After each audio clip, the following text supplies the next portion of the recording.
So on this slide, I have the graph of the function from the previous example, f of x.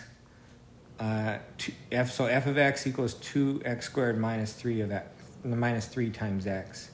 And you can see it's a parabola with its vertex somewhere around negative 1.1 and 0.6, somewhere around there.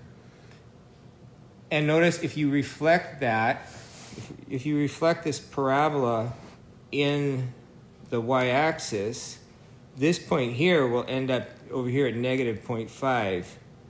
And that's not on this graph. So when you reflect it here, you don't get the same graph. You get this other graph that goes like this.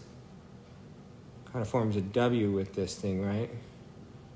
So it's clearly not symmetric in the y-axis. If you flip it across the x-axis, you get the thing upside down, which is definitely not the same relation, because the same relation would mean the exact same points, right?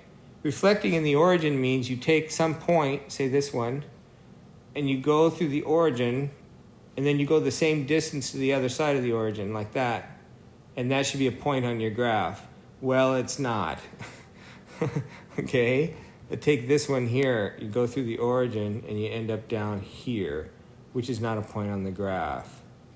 Another way, in two dimensions, which is what we're doing, reflection in the origin, if it's symmetric in the origin, it means you can rotate this by 180 degrees and it looks the same. But what you get if you rotate this one 180 degrees is you get something like this. This doesn't look the same at all. It's the same basic shape, but it's not the same points, right? So that is not symmetric in the origin.